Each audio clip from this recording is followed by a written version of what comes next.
Welcome to the Bitcoin Zodiac, the podcast that explores the intersection of finance and astrology, where we use a combination of spirituality and logic to help us connect the dots in the markets as well as in life.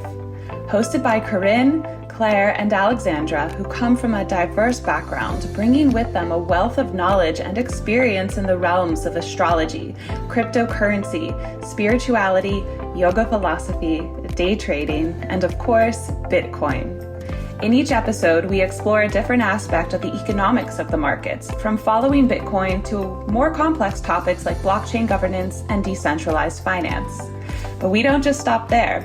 We also examine and discuss the astrological implications of these topics, exploring the different zodiac signs, the houses, the moon phases, and how they might approach financial decision-making and investment strategies. Join us on this journey as we explore the intersection of these two worlds that are often thought to be at odds with one another, finance and astrology. Whether you're a seasoned crypto investor, a day trader, or just starting to dip your toes into the world of Bitcoin and blockchain, the Bitcoin Zodiac is a podcast for you. So sit back, relax, maybe take some notes, and come expand your consciousness with us through the world of the financial markets with an astrological lens. Good morning, ladies. Good morning, good evening. How are we doing? Good. How's the eclipse season treating you, ladies? Oh, wow. Oh, boy. Alex, you start. What? I said you start. Okay, well, so the eclipse season began, I don't even know how many days ago, because that's how it's been.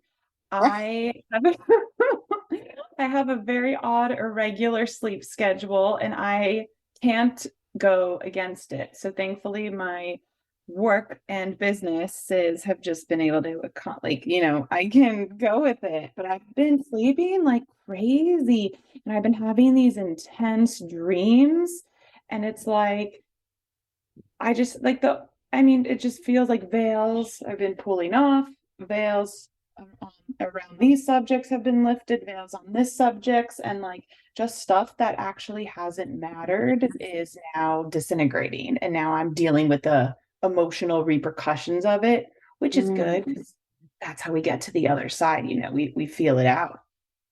Yeah.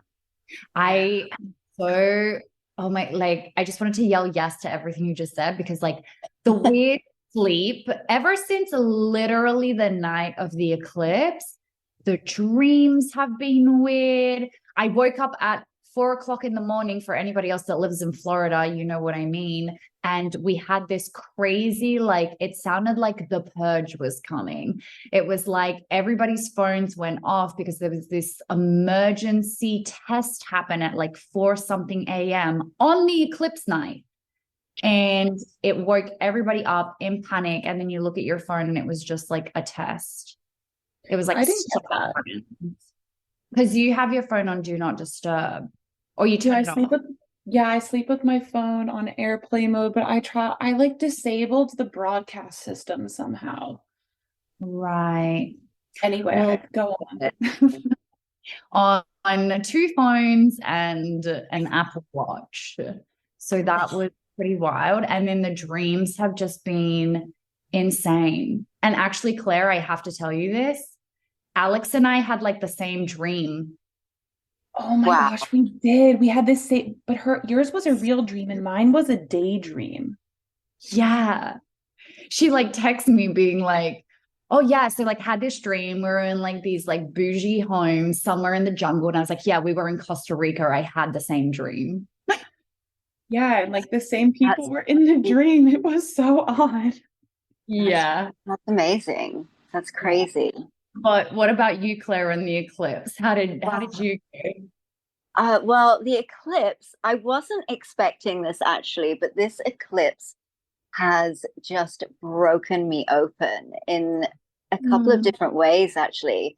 I mean, I just feel like I've been through so many dark nights of the soul at this point that I'm like, bring your best. Come on, bring it. But it's just, it's really interesting, really challenging me in areas of my identity, my values, like what is a priority for me. And yeah, really pushing in those kind of areas. So really interesting. And I'm like, oh my God, it's not even the like full moon lunar eclipse yet. Oh my God. There's more. But I think it's really good. And I think, sometimes when I talk about this, people are always like, but Claire, because you pay so much attention to the astrology, you always have these different things around full moons and things like that. But what it is it's not like that I'm really like seeking out, things to like disrupt me or upset me or anything like that. But it's really about like aligning to the ebb and flow of the energy of creation. And so when you allow yourself to be in that, then it allows you to open up in ways that previously you wouldn't. And without that awareness, you wouldn't. And, it's not always, I mean, since we've been doing this podcast, there's been some pretty crazy astrology, but it's not always like these deep, dark, soul crushing things. It's, sometimes it's really positive and really good, and you can ride those waves as well. So I did want to point that out. But it's been a really fascinating one, actually. You said something. Oh, I was just gonna send Claire lots of strength and love. Yeah. Big hugs, virtual hugs. Virtual hugs. There's a quote that it's like an open mind can't go back to its old dimensions. And I feel that when one starts to study astrology or whatever school of astrology they start to study, and they realize how aligned and connected we are to the shifts, the planetary shifts. I mean, you can't ignore it. You can't go back under the veil. No. No. You can't. And also it's to be welcomed. Like that's, that is how we grow. And I think it's funny. It's an interesting conversation because there's a lot of conversation around AI at the moment. And, some people are freaking out that AI is going to overtake the world and all of these kind of things. And I don't agree with that at all. They can't replicate consciousness. And the thing is, I think if you are worried that AI is going to take over the world or take you over, I think it's really an opportunity to analyze what it is to be human. And sort of, I think it's a great opportunity actually for humanity to really step up and step into what it really is to be human, because so many people, I think, just live to be productive, quote unquote productive. And, this 3D reality is all that there is. And that's just only one aspect of being human. So I think that this sort of evolution of AI is going to sort of push humanity into leaning into the other aspects of being human. And, part of that is recognizing your part in creation and aligning to creation. And that's really what we're doing with astrology when we're observing these astrological transits, is we're aligning to that. And, you want to let it do its work. You want to be in line with creation because that's really who we are. We're not robots. We're not these productive robots. That's a very limited view of what humans really are. So yeah, I think it's an interesting conversation. I love that because I'm excited about AI. Yes, is there some dangerous sides of it that could potentially emerge? Absolutely. But every time that I look or think of a machine or a computer doing things that I believe the human shouldn't be doing because we are such a higher level than what that can be done, like what they can do. So for example, like when I see manual labor, I'm like, I send you love because you're doing that because we need that. But now that we have machines that could be doing that for us, let's let the machines do that for us while we step into these higher realms, these higher faculties that we're so blessed with, because humans are made for so much more than doing these things that, I repeat, machinery as well as AI can be doing for us. And to actually link it back to astrology, that's what a big shift of Saturn coming into Pisces is also all about. shifting away from the 3D. We're literally shifting away from the 3D, and we've got to start stepping into that higher dimensions, call it the 5D, because that's where I think the future lies. And there's some really big lessons coming around that for all of us in the coming years. Absolutely. I have like split things on what you said about Corinne, about what you said about like AI essentially as helpers doing manual work. Yes, like I'm split on that because if you think about like how men have evolved in just like being able to build things and being able to create things and construct things, like there's something that's so like primal for them to build and to construct and to create, essentially, if we take it back to creation. But then also, if you go way back in time, oh gosh, what was the Atlantis, right? And like the pyramids, then you go back in time then, and there was all this other high technology, that was building these pyramids and building these ancient civilizations. But what I just got right now is that the technology that was building those civilizations, I think that came from within the soul of the human, right? Wow. I love Mhm. that. I don't know. That's just where I went. Yeah. So Yeah. cool. No, So I do you think it's back? sorry. Sorry. I just asked, do you think we're cycling back? I don't know if we're cycling. I mean, I don't know because the AI exposes a lot of darkness because what we need it to do or what it's coming out to do is trending is really like the human ego. It's showing the human ego. Hmm. And I'm Yeah. like, so maybe this is just part of the evolution of AI. I don't Well, know. I think it's always, it's always been a tale of two timelines, right? It's a with whatever technology, you're not going to fight technology, you're not going to stop technology. So it's really a personal choice on how you use it, or are you going to let it use you? That's always been the choice. It's like, is it this transhumanist agenda or is it ascension? It's those two choices, and there's always going to be elements of both. And I think the interesting thing is like, I mean, what we've talked about on Hadassah Collective for years, and you guys and I have talked about this before, is really this heart knowledge, this heart coherence, and being led from that space, and really understanding the truth of who you are, of what it is to be truly human. And I think people are going to come unstuck if they don't have an understanding and a connection to that. Because I think the thing that's going to come up, especially in the next couple of years, is going to be is truth. Now, sorry, this bird is really loud. This truth, it is, we've already sort of had this, like, the truth is subjective, your truth, my truth, and, all of that kind of thing. Whereas, I mean, that all never really resonated with me. Like, I'm not even interested in my truth. I'm interested in the truth, right? And the only way that you can kind of discern that is really through the knowing of the heart, and not logic. And I think this is where the timelines are going to split a bit, because truth is going to be very hard to discern through logic. I mean, we've seen all of these AI images. My favorite one was probably the Pope in Balenciaga. You can read into that whatever you will, but they look so real. And these videos, I think everybody's seen that one of Morgan Freeman, and it's not really him, but it looks so real. So it's going to be very hard to just with our five senses be able to discern, is that real or not?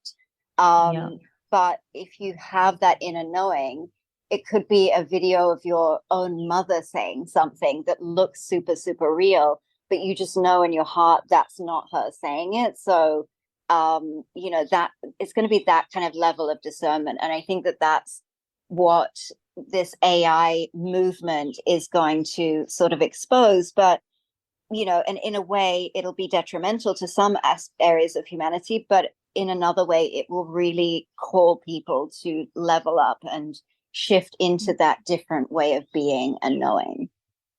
Know Yeah. thyself is what I just wrote down.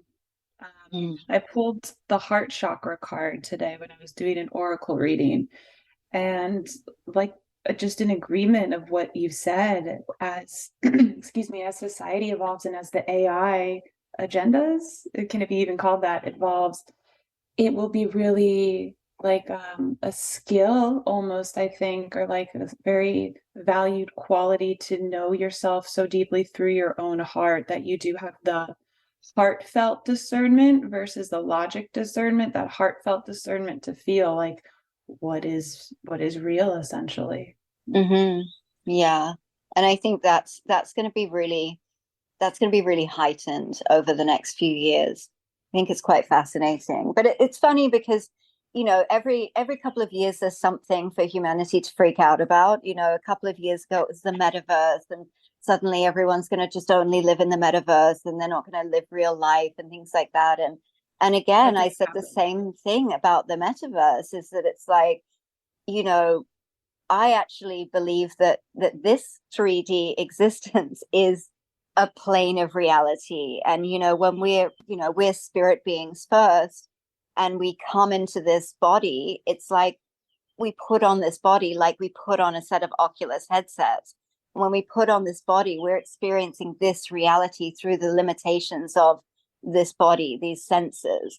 And so I think the same thing, when you put on that Oculus headset, you're experiencing that version of reality and the limitations, that you have through that apparatus. And I think it's the same thing.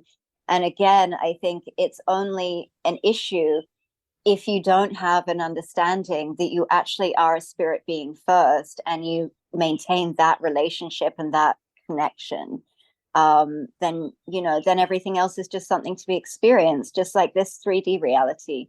It's all just fun. It's here to be experienced and to learn from. Learning Earth School, as Alex would say. I'm so grateful to know you guys. This is so cool. I love doing Earth School with you ladies. Yeah, absolutely. Absolutely. Who's loving the Aquarian age? I love the Aquarian age already. Like, I belong here. It's so fab. Yeah. I definitely prefer this than where we've been.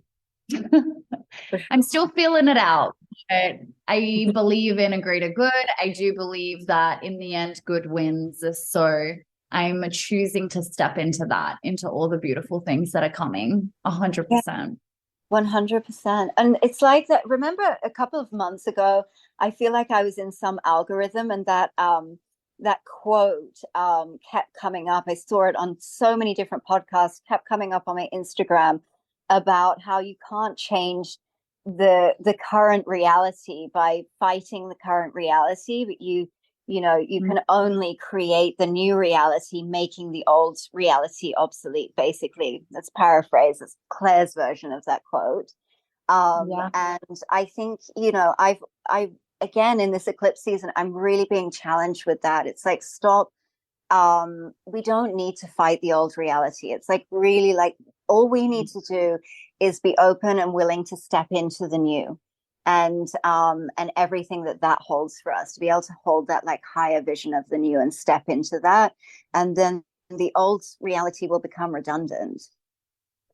Yeah.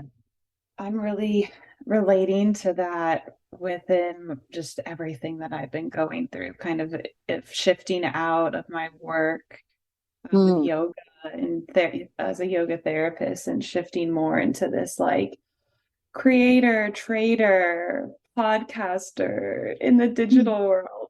But it's like, it's so coming from my heart, but it's the going with that flow and not battling that old identity, maybe, and just allowing it to happen, and also the moon is in Cancer right now, so I felt incredibly sentimental all day. Has anyone else felt like that? Yeah, I mean, I have for the last couple of days, because just that's kind of what I've been going through. It's like I feel like I'm mourning the old.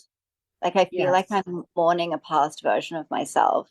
And so it feels really sad, but it feels okay. Do you know what I mean? So I think that's yeah, that's kind of what I've been going through. So that feels aligned too.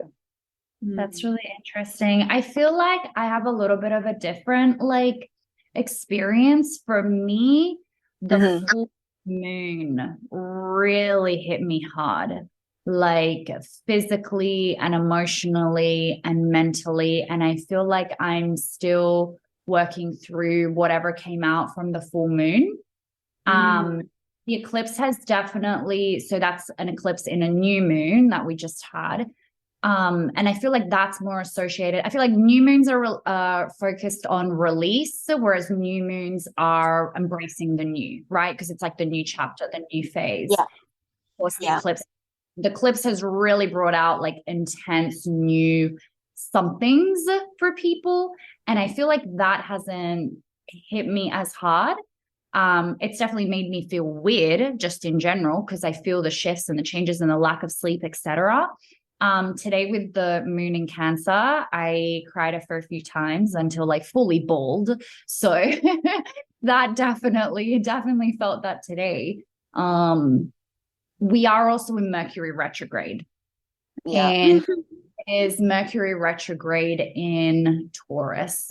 So I know that Mercury retrograde always likes to play up a lot of our communication and the way that we speak with people and communicate with people, and also interpret information or maybe communication from others. And I know that I feel like has added a layer on top of the full moon, what I need to release and let go of. And why I also share this is because to those people listening, that's the beauty about astrology too, that it affects everybody in different ways based on whatever it is that essentially your birth chart is essentially, but based on what it is that you're going through, the lessons that are meant for you, and whatever it is that you're meant to face, and then also how you choose to face it. But that's a whole other level. Yeah, absolutely. So should we jump into what's coming up? So we've got the full moon and lunar eclipse coming up in Scorpio in the 5th house. Should we quickly mention how Bitcoin actually reacted to this past eclipse? Yes. But I think Bitcoin had a little bit of a cry too. Price started coming down. So we've had about a 10% drop in Bitcoin, quite an intense 10% drop within 3 days, right around the eclipse. And now you got to be paying attention to the astrology. Anybody that listened to our last episode would have known that this was possible. This was coming. Yeah. We are looking at probably a 30 to 40% drop overall, whether it happens right now between this new moon to full moon phase in between these two eclipses, or potentially headed towards the next full moon after that. But I feel like at the end of these two eclipses, especially that kind of big drop around the eclipse was the confirmation for me that price is headed downwards. And what was so wild is that, not even wild, like I don't know why I keep acting surprised, because I'm not anymore. Like it was all written in the astrology. It was all happening in the 10th house, which has everything to do with people of authority, regulation, and what's been happening with the SEC and our little friend Gary Gensler. It's all about regulation of crypto. And I just like to point out, Gary's a Libra. So Gary, he's always sitting on the fence. Oh, that too. That's so funny. I didn't even think about that, but exactly. But like the poor little man's like going through it. Like that full moon in Libra, I feel like every Libra that I know is going through it. It's like identity crisis, like getting hit really hard on their like purpose and their career. And it's pretty cool how it's all lining up. Poor guy, he's doing it in like the public domain. Right. I mean, I think it's interesting. We should probably talk about regulation. I think Yes. I think it's fascinating because some people are completely against regulation. Some people, we need regulations so that institutions can come and invest safely and things like that. But like for me, I always believe in, education above regulate before legislation, of course. But I think in the realms of the broader crypto space, like some good regulation, is necessary. And I hope it's coming because Agreed. I don't, the thing that I dislike about regulation is that people seem to, it breeds this false sense of security that mommy and daddy government have got it all covered and I'm going to be safe and they're going to protect me. And if anybody does anything wrong, then, they're going to be punished and everything's going to be okay. And this just isn't reality. I mean, look at history. This isn't reality. I think regulation in some way may be some kind of deterrent, but and there needs to be a clear out in the crypto space. There's so many crap projects that are absolutely pointless, and there needs to be a bit of a clear out, so I welcome that. But what I would say is that don't don't expect regulation to save you and protect you. Like above all else, I believe that we're in the age of personal responsibility. And so we're responsible for our own education, our own understanding, and our own decisions. And especially when it comes to crypto, if you're looking for mommy and daddy government to save you and protect you, I hate to be the bearer of bad news, but it does look like mommy and daddy could be smoking crack and might not be Man. might not be responsible enough to be looking after your best interest, so Sorry. really it is about educating yourself and taking responsibility of your own choices. But overall, I do think that there needs to be some kind of regulation in the rest of crypto space. Like, I think if you're a centralized entity and you require trust in your integrity, there need to be some checks and balances on your integrity. And but the thing is that someone needs to be there. It's all very well having regulation, but someone needs to be enforcing those regulations, and we just haven't seen that. So it's not to be relied upon, but I'm hoping that it will kind of give a bit of a clear out to the crypto space and clear out some of the crap that doesn't need to be there. Yeah, I totally agree. We do need some sort of level of regulation. But does that mean that then we can go buy every single crypto that comes out on every single exchange? Absolutely not. But it is necessary. And if we want full worldwide adoption, the reality is that we do need that regulation. That's when I think a lot, like when we have proper regulation, or at least definitely better than where it is that we are now, that's going to allow for a lot of institutions and big money to really flow in as well.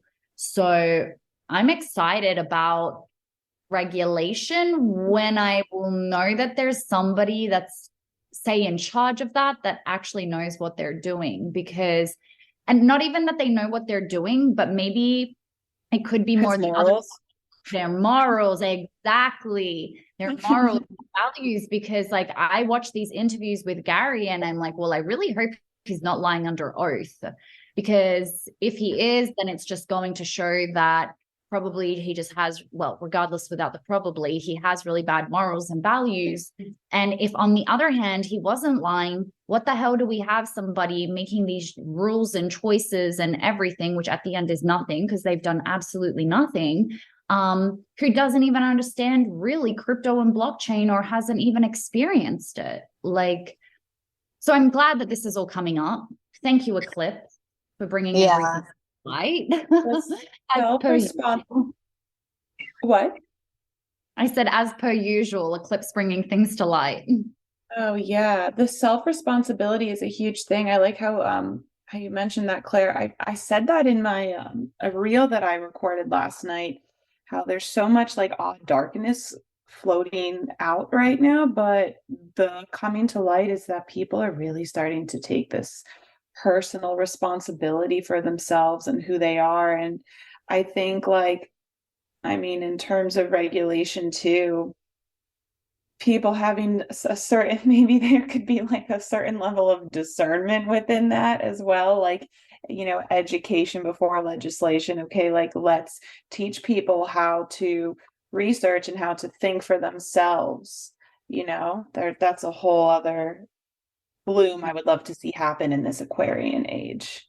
Yeah. Well, I think again it ties in exactly with that tale of two timelines. There will be people who choose to do that, and there will be, you know, the people who don't want to take responsibility for themselves. They will always want somebody else to blame, somebody else to be responsible. And I realized over the last couple of years, there are a lot of people that actually they're not even concerned with what's right or what's wrong. They would rather be wrong, but as long as the whole crowd is wrong with them. You know, Yes. they would rather be wrong than be, with the whole crowd than be right alone, you know. And I think that that's sort of interesting. But I yeah, I think that that kind of just sort of leads to enslavement, really. Right. If you don't want to step into that. But I think, I mean, look, Gary Gensler's interesting. I think he's a useful idiot, honestly. I think he's purposely ambiguous, Right. because, you know, basically there just needs to be certainty. There needs to be clarity with regulation. It's either this or it's not. You know, it's the ambiguity that is a problem, and he knows that, and that slows adoption because investors don't like ambiguity.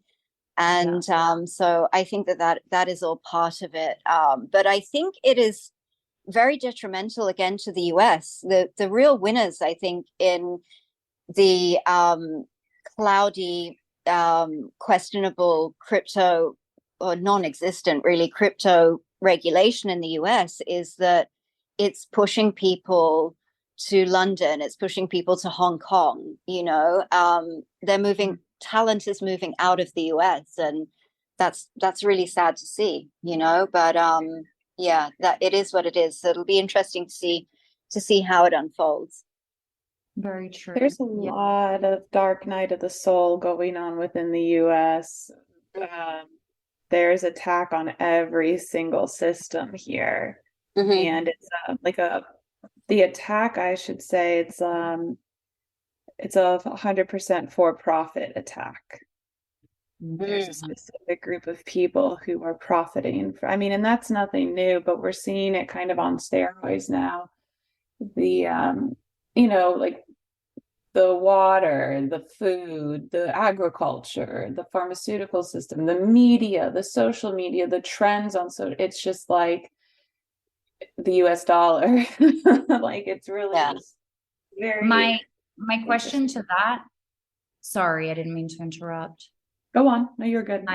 My question to that is, where is that not happening in the world to some sort of level and extent right now?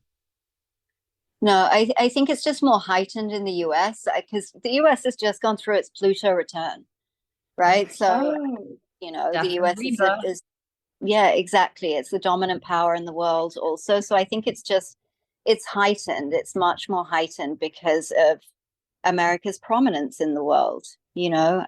So it's much more obvious. But I mean, Europe's definitely going through it as well, for sure. And I think these, you know, emerging, well, you can't call them emerging anymore. They're emerged, you know, markets like China, India, you know, they're sort of blossoming, I think.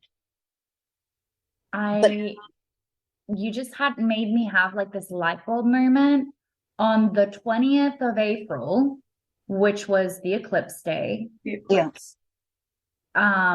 The France released officially the Euro stablecoin, which they've already announced as a CBDC. And super criticized, super, like, the coding's horrible. There's just all these issues with it, but they just went ahead. 20th of April, all just came on out. Well, Yeah, we talked about in our last podcast how there's something's gonna happen. That's a big, I mean, many things have happened, but that's a pretty big deal. it is a pretty big deal. Yeah, I'm trying to find the article, but yeah, if I do, I might add later on a little bit more to that. But yeah, it's happening. It's happening. The And I think that's also one of the reasons that we saw Bitcoin's price go down, because a lot of people, probably a lot of even more, let's say, older school investors were just like, oh, okay, well, I guess Bitcoin's not happening. CBDCs are. Oh, geez. Well, to each their own, self-responsibility. Exactly, exactly. Yeah. Um, Coming back to Bitcoin, what do you think is coming up next with our next eclipse?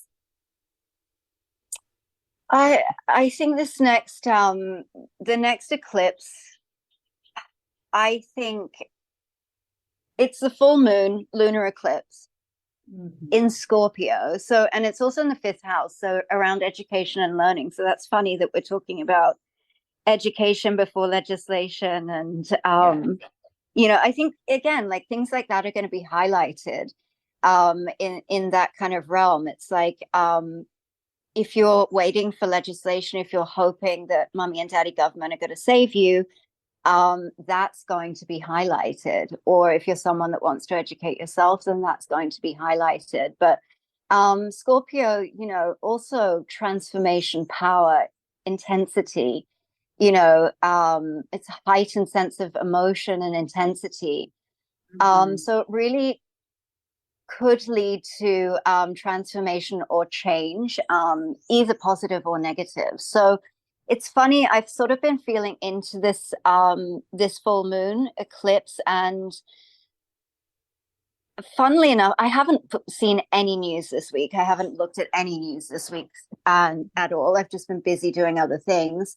And but I sort of feel that actually there is something to come. There is a spotlight, like I said in the last episode, the full moon and especially the eclipse, it intensifies that spotlight, being shone in areas. And I actually feel that it's more going to be something to do with the traditional finance system. As I said, I haven't looked at any news whatsoever, so I don't really know what's going on in terms of like what that could possibly be. But I'm feeling that that's more likely to be in traditional finance or in these areas of government, rather than necessarily being in crypto. But these things have a knock-on effect to crypto as well. So yeah, and the eclipse just adds that extra layer of intensity. So yeah, like I said last time, we had this literally on the day of the full moon and lunar eclipse, we had FTX halting withdrawals and then filing for bankruptcy. So yeah, I mean it is a different time as well. That was like the beginning of the bear market, right? So there was a ton of leverage in the market. So that was obviously a really big crash, but I'll be interested to see. I feel like it's more in the areas of fiat currency and traditional finance is that we'll see something, maybe a bank collapse, something like that. Interesting. Yeah, I'm just looking at the transit specifically of Bitcoin. And so the next eclipse is going to be on the 5th of May, 2023. The time's going to be 13:36 Eastern Standard Time. So that's 1:36 p.m. And the aspects don't look that terrifying. And then I see Jupiter is squared with Bitcoin's natal Jupiter. And squared is not a fun aspect. Typically, it's challenges, and it's happening with the planet of career and abundance and money, with then the natal of career and abundance and money when it comes to Bitcoin. And all of it, again, is happening in the 10th house. So it's like this continuing story of maybe it is around regulation, people of authority and power. And in my notes, I literally had written down, beware of abuse of power and prestige, selfishness and arrogance. So really similar to what you just said, Claire. And to not overestimate your resources, time, and energy reserves. I feel like at a personal level, this is like, just in general for everybody, it's like, don't spend foolishly. And this is a message I like keep receiving. So I just keep receiving this message of be disciplined with your spending, especially as Jupiter now has gone into Taurus. And, you know, we've spoken about Taurus a fair few times. It's just like, I just keep getting this message of being disciplined. So it's happening again in the 10th house of Bitcoin specifically. Yeah. Okay. Yeah. Yeah. So that's pretty interesting. And then the only other one that I saw, oh, sorry, did you want to add something to that? Yeah, I mean, I think that the thing is with Bitcoin in terms of government and regulation and things like this, I think I mean the reality is that Bitcoin itself cannot be regulated. Yeah. So it's completely decentralized. It cannot be regulated by a government. So that's one of the most powerful elements of Bitcoin.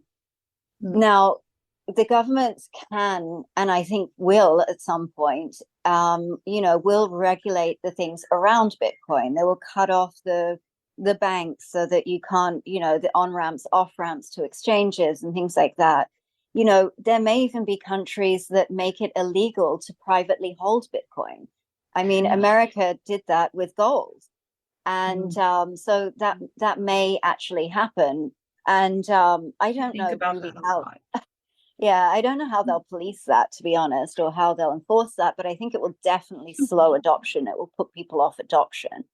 But at the end of the day, that doesn't really matter, in my opinion. You know, you would prefer it not to, but it's, you know, they actually can't regulate Bitcoin. And I think governments are aware of this, and they also walk a fine line because they don't want to create a sub economy, a shadow economy in their own country that they can't control. Like I always think about this in terms of a country like Australia, Corinne, you know, it like they really, the whole system in Australia requires buy-in to the system, and everyone buys into it because, you know, and people buy into it when they feel like they can win in that system, when they feel like they're winning, they have a good quality of life, they're expanding, they're growing. But when people start to feel like they can't win in that system, that's when they start to sort of lose faith in that system. And you do see that. And so governments are aware of that. And I think that's why they don't go so hard after Bitcoin, because they don't want to push people into Bitcoin and sort of outlaw, you know, regular members of the public that they actually need to buy into their system as well. So I think they play this balancing game. I think they'd love to just cut off Bitcoin entirely, but I think they know that I think they more play the game at the moment of like, oh, it's so irrelevant that we don't care about it. But, you know, that they sort of try and discredit it in that way.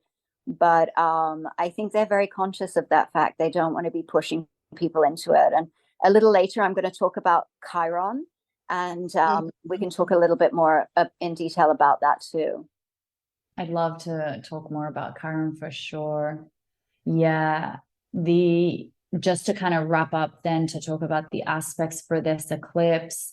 Like I said, there wasn't like a lot. The only kind of other thing that I saw was Pluto. So Pluto is going to be in conjunction with Bitcoin's natal Jupiter.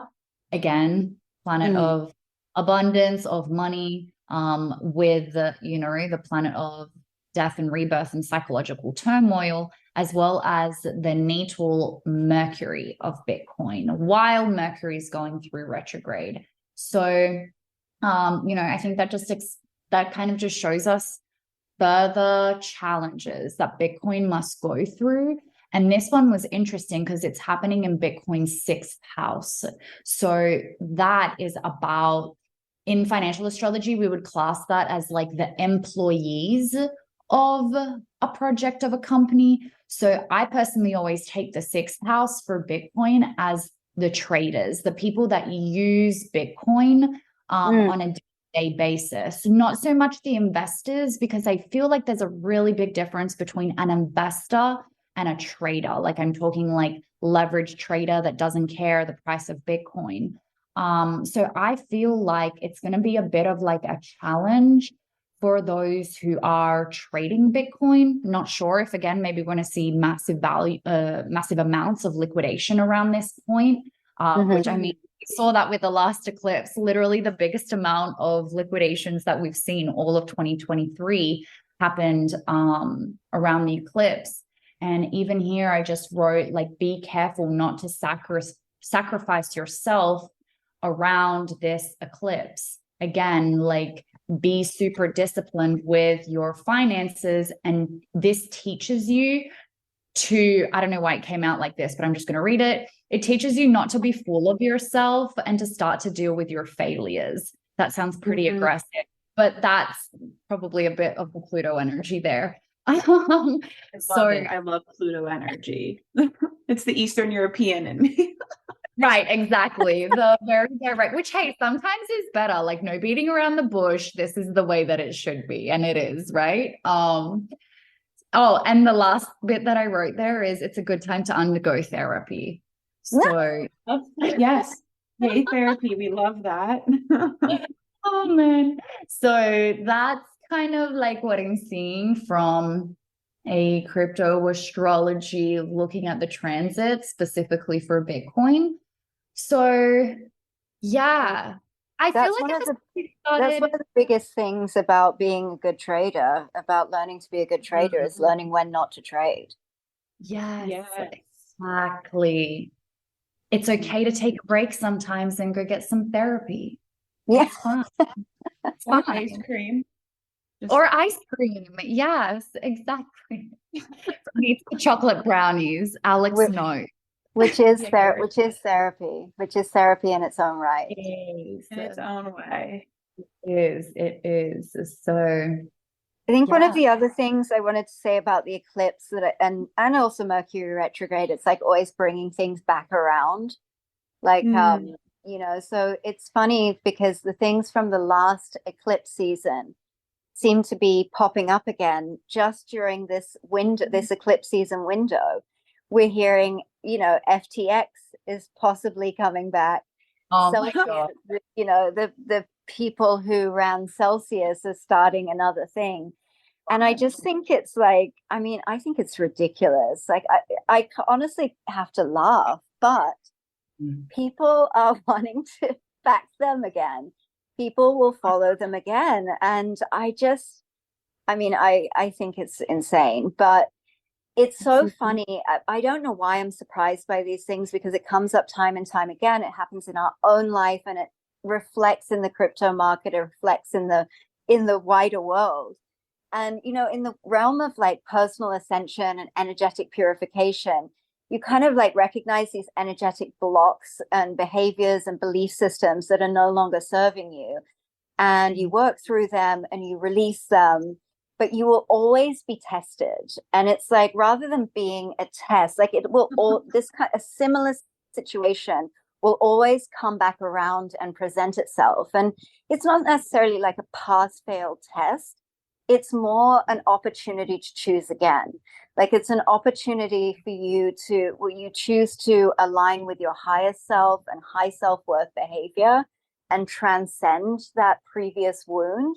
Or will you revert back to your old low self-worth patterns and, you know, operate again from your wounded self? And it's so funny that it plays out. That's what I see these things as in crypto. It's like an opportunity. These people have proven to you that they have zero integrity, but you know, there's something that popped up on YouTube, and it was someone like, oh, FTX is opening again, it's gonna pump. And I was just like, it's about alignment. Like, are you really that desperate for a dollar that you will align to such a lack of integrity?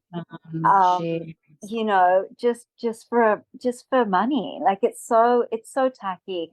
But again, it's that whole thing playing out again. It's like, are you going to revert back to your old behaviors? Are you going to run into the fire again? Are you going to get burnt again? And yeah, I mean, it's just such a, the macro is always an amplification of the micro, right? And the micro is always a fractal of the macro. And yeah, it's just the nature of this holographic reality, basically. And so I think it's just fascinating that the eclipse sort of brought the timing of that, the eclipse sort of brought that back around.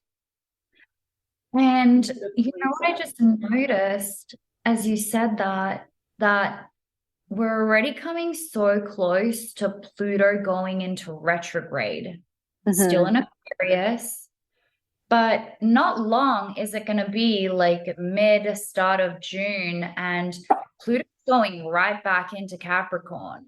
And, you know, it's like we've now started to see a bit of the preview of what all of this is actually going to be like and play out like in 2024. But at the end of, you know, sorry, to try and put my words together, 10 p.m. really doesn't work. My brain is like, bing, bing, what's going on, Corinne? For the end of 2023, we're going to be back in Capricorn. Pluto back in Capricorn. What do you mean, why? Like, how did, like, what do you, like, how does, I don't understand. Because Pluto's going in retrograde. Retrograding back. Retrograde okay, so it actually goes back a sign? Yeah, it does. So because from Earth, even though it looks like an optic, and it's an optical illusion, making it look like that planet's orbiting the incorrect way, it's still from Earth perceived, and we see it as going back into Capricorn. So that's when I say like this whole Pluto in Aquarius right now, like it's still not established. This is a preview. This is a preview of what's to come. So on the 11th of June, it's going back into Capricorn. And what I guess I'm trying to say here is that what we've seen since 2008 until recently, it's going to all play out again. Like we're going to go back to this money, the hard money, build businesses and all this stuff until we're going to be fully back into Pluto in Aquarius at the start of 2024. And FTX, the Celsius stepping on in right now is setting themselves up perfectly for the end of this year. I hope that made sense. Yeah, it did. Yeah, absolutely. Hopefully, eventually in the coming years, these people will learn because they're going to have to. It's all written in the astrology. The way we make money and perceive money and use money is all about to change. We still have a few years to come, but it's all going to change. Yeah. That's why Bitcoin is here, really, you know, to shift our relationship with money. To put the most basic terms ever, you know, to shift our relationship with like slave mentality. Yeah, that people didn't even know that we had. They don't even know we have that. I was thinking about that today. Oh my gosh, that a lot of people, you could say that. I remember when I was introduced to that statement in 2015, that's when I learned about Bitcoin, and my friends who are huge Bitcoin investors, and they loved it. So they love it with their heart. They were like, you know, the US dollar is a slave system, and it's not even backed by gold. And they just went, you know, and on and on and on. It's just paper being printed. There's no integrity. You know, it's not really real. And I couldn't understand that idea. And now I'm like, I wish I did. But so my point is like, me then is what a lot of people are like now. You tell them that you're trying to you do so much for $1, and it's like we're in this like slave system, and it's not out of alignment. It does come from like fear and desperation, but that's like how we've been taught as a society for so long, is like they're with like the lower class or even the middle class, the people who don't really know, is that this carrot is like dangling with the dollar in front of their face, and it's people base their whole entire self-worth on this. And I'm very Bitcoin gives me a lot of hope for that consciousness to shift. I love it.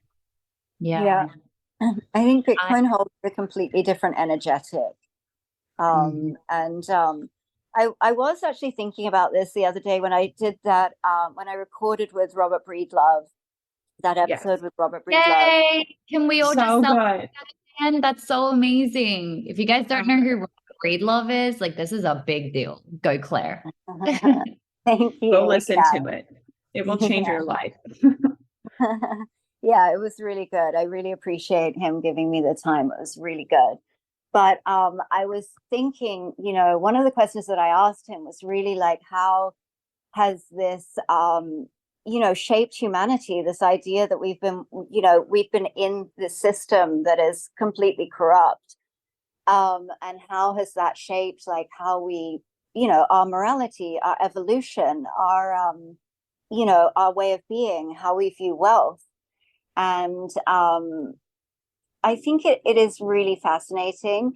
And what it sort of brings to mind is when it comes to like material possessions, material wealth in terms of spirituality, there's sort of two lines. And there's one that's like complete detachment. It's considered very low vibrational energy state to be in wanting, to be in craving, to be in desire. And so it's more of a denial, of a rejection of material, right? Of the material realm. And then you have the like more mysticism route, which is more about as a physical being, you have the power and deserve to manifest everything that you want in this lifetime, everything in this material plane, basically. And so really the mentality with mysticism is manifest all the material things that you've ever desired and whatever, because then you can get to the point where you realize it's not it. And you can get to the other side of it where you can actually start to dig deeper into the deeper philosophical questions of life, what you're really on this planet to do. And I really think, I wonder about that. Like, what have we missed out on as a society? Because I think in this fiat-based monetary system, you just never get there. You never get to that point. It's always, no matter how much you have, no matter how wealthy you are, no matter who you are, you always are still having to defend, grow, because that's just the nature of that system. Like I was even watching Succession the other day. I don't know if you guys watch that show, but I love it. I won't give it away, but the main character on there, Logan Roy, is this huge media mogul, billionaire. And I was thinking about this concept and watching the show, and I'm like, he's in his 80s and he's still defending the realm. He's still having to defend his empire, work every day. And I just think, what have we missed out on in society? People's giftings, evolution of society by, just being trapped in forever having to create, protect, defend, fight for this fiat monetary system. So yeah, I just thought that was like an interesting concept that came up. I just took notes on everything you just said. I think that's such a big question, is like, what have we missed out on as a society? Is the evolution of the collective consciousness of understanding our worth and not having to chase $1 and be stuck in that, that mentality of the character that you just described. Like, I mean, from such a young age, I realized I saw how people created their lives, and I said, I refuse to create in a way where I'm not creating for my heart. It Mm-hmm. just, that's just like the Aquarius in me, like truly, but it, it's wild. That's a great question. And I'm glad now it's popped out into the ether of this podcast, which will be popped into many people's ears. So here we Yeah. are.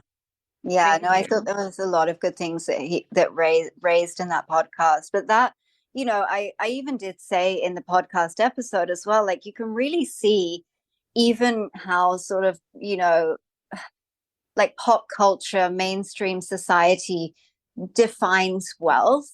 Yeah. It's bullshit. Actually, it's not true wealth. Like if you don't have assets, you're not wealthy. Like it doesn't matter how much money you have.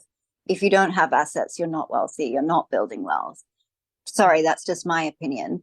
But the thing is with that as well is that, in pop culture, it's very celebrity view of wealth. And there's this like buy a McMansion in Calabasas, buy a Lambo, and these kind of things. That's not wealth. It's just this sort of momentary expression of excess. It's not true wealth. Whereas that's sort of what society is held up as aspirational, whereas it's a lie. It's fake.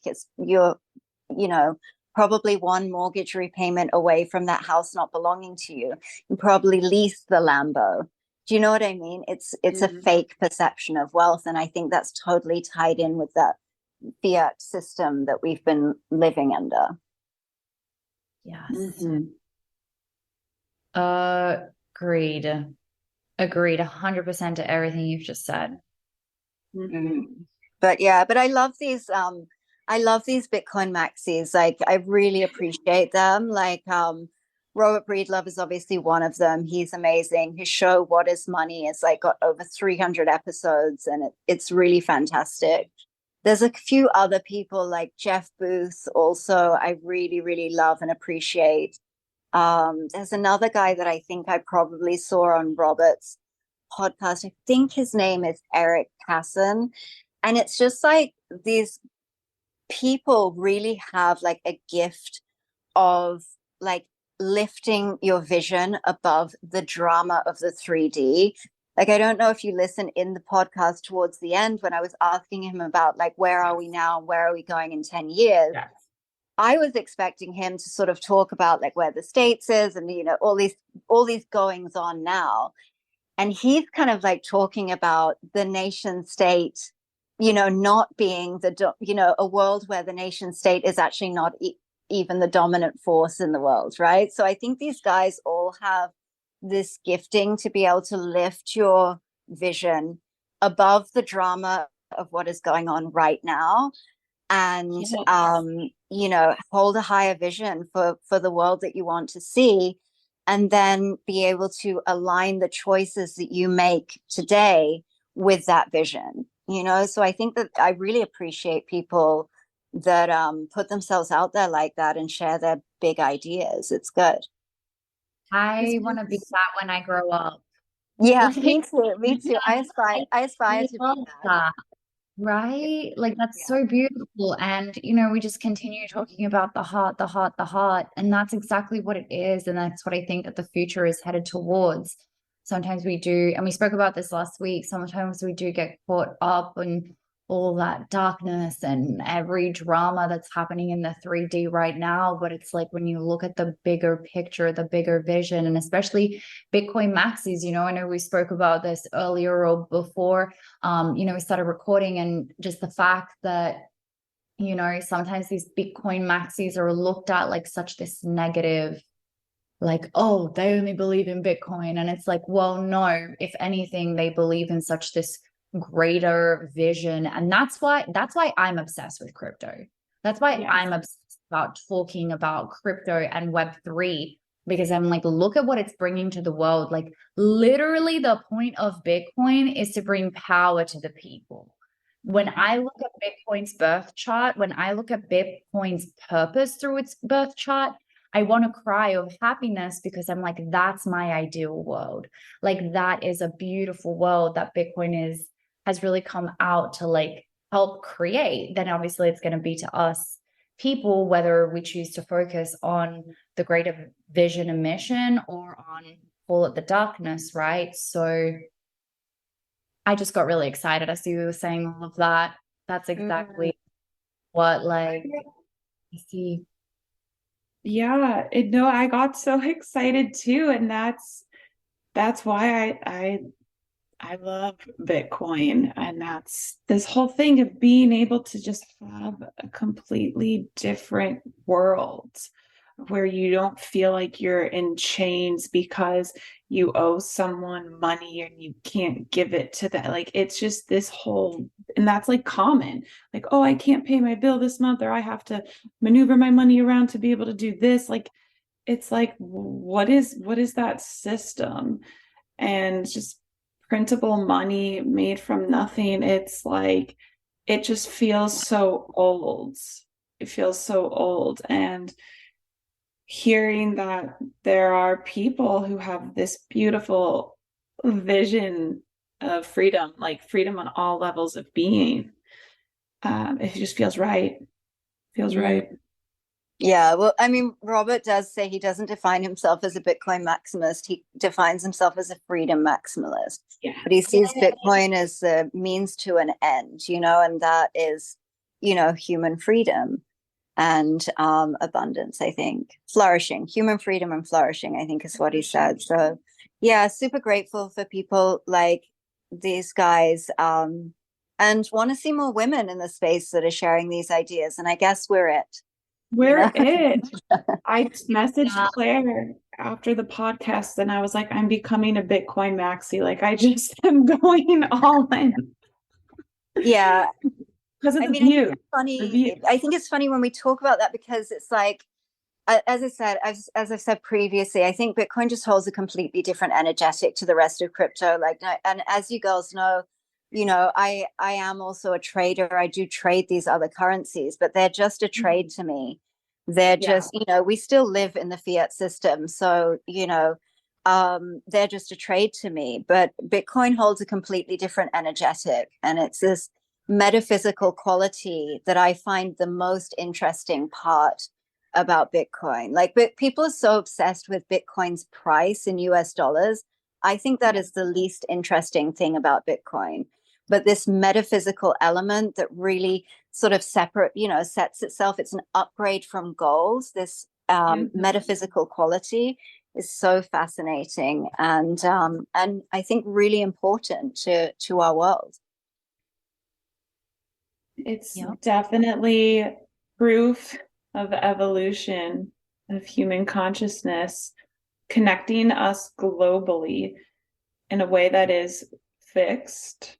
You can't print more of it. It's programmed, and it allows, I think it will allow people to like be free. You said something really interesting on that podcast, Claire, and it was about how there's a minimum supply of it, or a fixed supply of it. And you were talking about the irony of it, but I can't remember what you said. Do you remember? I do. So it's because there'll only ever be 21 million Bitcoin. So it's absolute scarcity. It's the first time we've ever had absolute scarcity. And the interesting irony about that is that when and at the moment, our fiat currency is never ending. They can inflate it to infinity, basically. They can just carry on printing. And we live in a world where the money supply is infinite, but there is scarcity. However, when you introduce absolute scarcity into the money supply, you minimize scarcity in the world. Yes. Thank you. So, yeah. So there's a lot of shift.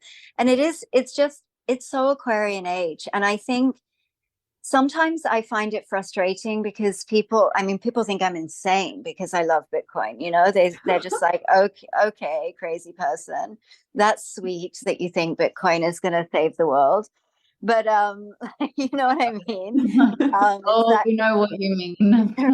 I'm sure. I mean, where I live here, right? There's a group of like retired Swiss bankers, and I don't see them that often because I don't play golf, but I see them every Christmas, at Christmas drinks.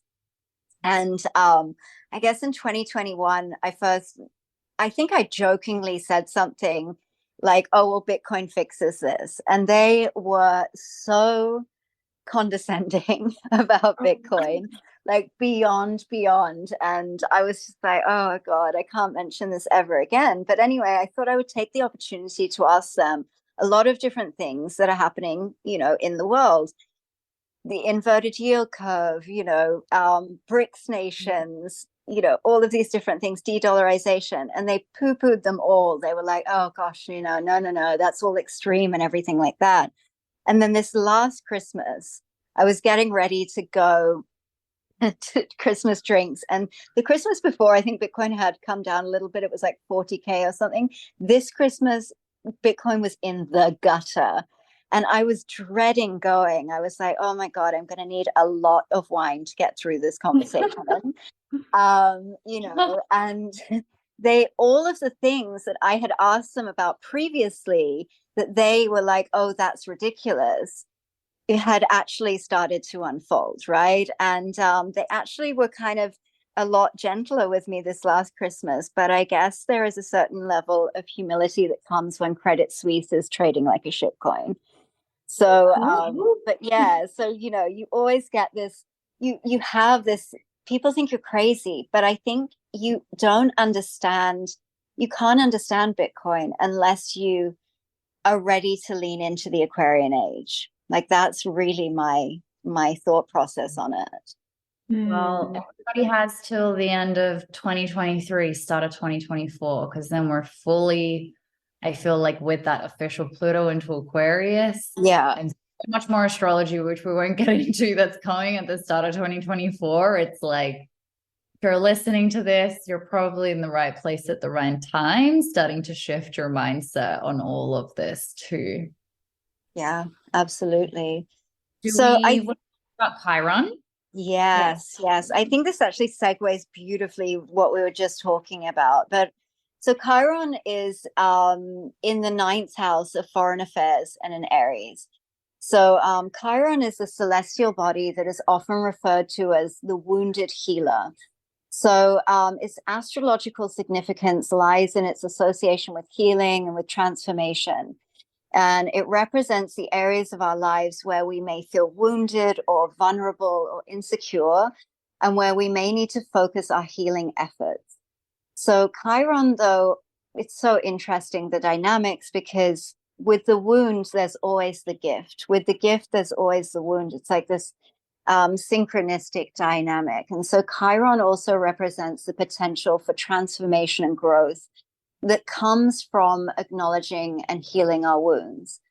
So transits of Chiron can also bring about significant opportunities for healing and transformation.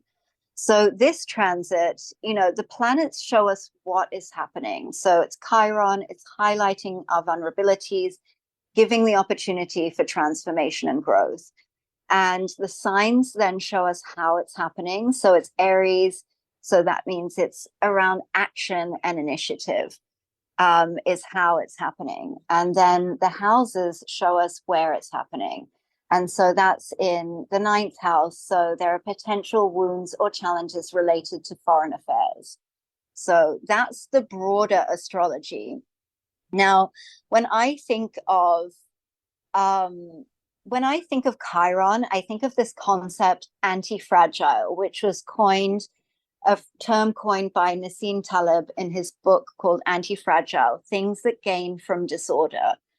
And in his book, he refers to a system, entity, or organism that doesn't merely withstand stresses or shocks, but it actually benefits from them. So it thrives under pressure, adapting and improving in response, and becoming stronger and more resilient as a result. So you can think of it like the human immune system. Like when the human immune system is challenged, it then grows stronger in response. And so this is such a beautiful concept to think about Chiron, and also to think about Bitcoin. because Bitcoin's natal Chiron is in Aquarius. So its potential wound or challenge is related to its sense of independence, uniqueness, and innovation. So kind of what we were just talking about. It's so unique and may have been excluded or rejected for being different and for not conforming to societal norms. I mean, this just sums up Bitcoin, really. So the prescription for healing can come through embracing the unconventional, breaking free from traditional societal expectations, embracing one's individuality and unique qualities in order to align with one's true self. So as you know, again, we're talking about, that's what Bitcoin is all about. It's aligning to integrity. It's aligning to transparency. So yeah, so it's really embracing those qualities that allow us to not have to trust, we can verify. And so it also involves breaking down social barrier and societal barriers and working towards greater social justice. So, you know, I think that that really does sum up Bitcoin. You know, and, you know, every time Bitcoin has been attacked, like every time Bitcoin is banned, like I was saying before, every time Bitcoin is banned by a government, it only makes Bitcoin stronger. It pushes people into Bitcoin and it makes Bitcoin stronger. Every time Bitcoin is dealt a killer blow, quote unquote killer blow, I think Bitcoin has been labeled dead like over 300 times at this point. And it just bounces back stronger. So it's like, you know, this decentralized network is like the immune system in the human body. Every time a stressor or an attack is introduced, it comes back and it helps it build and it helps it grow stronger. So this first human time, evolution. Sorry? That's human evolution. Yeah. So it's quite beautiful. And so this is the first time that we've seen this seen Chiron transit Aries since 1976. So that was the year that both Apple and Microsoft were incorporated. But I wanted to sort of think in terms of this wounded healer. It was also the year that Jimmy Carter was elected as US president, and he was actually the first US president from the Deep South since the Civil War. So it like has that sort of sense of healing again, like a wounded healing. And also there was the Peaceful Nuclear Explosions Treaty was also signed. I actually said this wrong. The Nuclear Proliferation Treaty was not signed. I said that in the last episode, but it was actually called the Peaceful Nuclear Explosions Treaty. And it was a bilateral agreement between the US and the USSR, which basically put a threshold on peaceful nuclear explosions and testing. So, you know, beautiful diplomacy. So I'm wondering if we can start to see some of these kind of healings in our world right now. You know, we could do with some healing diplomacy, especially between the US and Russia. And even, you know, when I saw about Jimmy Carter being the first, you know, US president from the South since the Civil War, it just made me think of, you know, Robert Kennedy Jr. is going, you know, is going up for election. And I just thought that's what it brought to mind for me. So really interesting. That's like, what are the chances? Like, there's a lot of everything just aligns and comes back out. When did you say this was? 1976. 76. I'm going to go back and look more on that year. I'm so interested in all of that. This is something I can't think of the top of my head, and you ladies might know, and it'd be great for everybody who's listening also to know. Chiron, how often does that move? Because if that's been from 76, wow, that's like 40 years, almost 50 years. Since it was last. And what are the chances that, as you were saying all of that, I went and looked at this next eclipse, and Chiron is going through Bitcoin's midhaven. And the midhaven has everything to do with career, prestige, reputation. So the way that people, the public, views you. And if Chiron's going through that, it's kind of like, I have this written here, like your inner wounds and past traumas are key to opening new doors to your potential new career path. Wow. Yeah. Wow. Yay, Bitcoin. No. It's going through it. Yeah. Yeah. And there's so Chiron is approximately 50 years to come full circle. So it's pretty slow moving. And so they are impactful. And I think you know, yeah, Bitcoin's Chiron is in Aquarius. And it's always, Chiron is just such an interesting concept. It's the point of our greatest pain, but it's also the flip side of our greatest strength.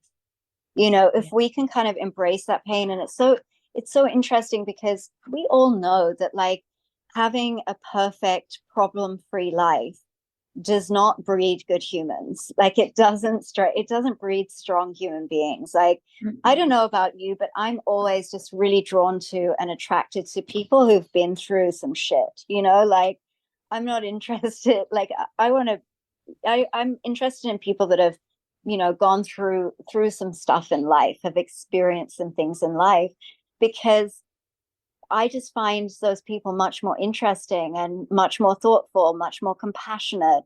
And, you know, challenges and wounding brings those characteristics out in us, and it just strengthens us. So again, when we look at Bitcoin in, you know, Bitcoin's Chiron and Aquarius, like the thing that we love about Bitcoin is that it's so unique, it's so special. But it also was rejected, laughed at, canceled, like, you know, for being so different and so disruptive. So it's quite fascinating. I love it.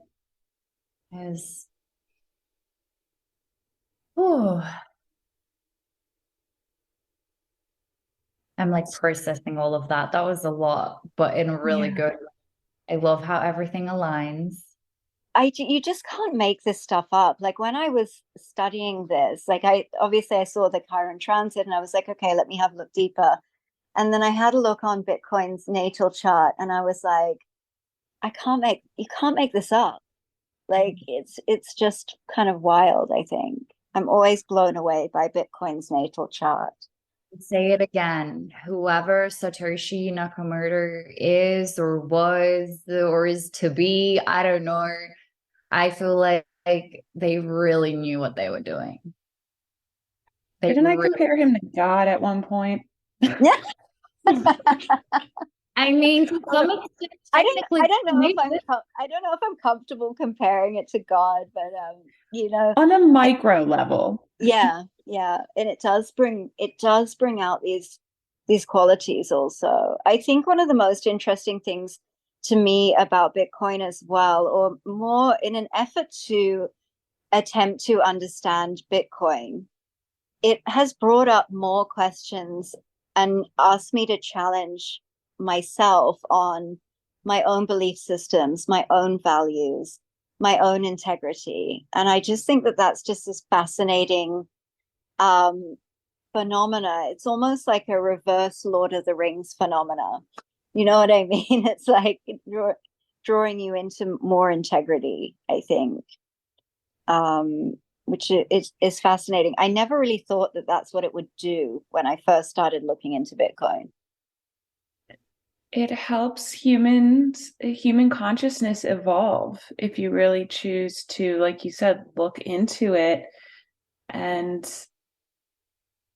it's almost difficult at first to understand how the system of Bitcoin in a nation, on a global nation, can work because of how at least growing up in the US, how programmed the mind of, dollar slavery is. But I digress to where I was going with this. But human evolution, it helps humans evolve. If it's helping you question yourself, it's helping other people question themselves. And all the listeners, now they're going to be researching Bitcoin and questioning their beliefs on money and the dollar and gold and value and the history and the now and where we're going. My therapist always says, what we do in the now is what creates the future. Maybe we can come towards an end with this. I just received this meme/picture where it says gold is physical, fiat is political, and it says Bitcoin is mathematical. And I think I'm going to reply without the I think, and I'm going to say Bitcoin is metaphysical. Exactly. I was just going to say that. Exactly. Right? Yeah. Yeah. I love it. Should we close on that? The eclipse energy, everything's shaken up as rather than what it usually would be. So a lot of time to go into your own energy. I'm really feeling that. Like, I don't know if you ladies are struggling to speak. I really am. And it's like, oh, that's just what's been happening. This energy. Yeah. But let's embrace them. Yeah, I think the energetic of the eclipses is always just, it's like the waves crashing over you. And so you just need to take a deep breath and sort of sit down on the calm of the bottom of the ocean, let the waves crash over you, and then you can pop back up when it's all calmer, when the storm's past. Oh, that was beautiful. I felt that. Perfect. Well, I appreciate you ladies. Have a beautiful day, beautiful evening. Thank you everybody for listening. Give us feedback. Let us know your thoughts, your emotions, any questions as well. And I'm excited for the next one. See you in a couple of weeks. Bye. Peace, love, and Bitcoin. Peace and love. Thank you for joining us for another episode of the Bitcoin Zodiac podcast. We hope that our discussions about cryptocurrency, trading, the phases of the moon, and spirituality have inspired you to explore these topics further. As always, DYOR, do your own research. Stay tuned for our next episode where we will continue to dive deeper and build off of these perception-expanding topics. Remember, whatever your beliefs may be, we all have something to learn from each other. So stay curious, stay open-minded, and keep exploring the world of Bitcoin and astrology. Until next time, these are your hosts signing off. May the stars align in your favor and your Bitcoin investments prosper. Peace and love and Bitcoin. Namaste.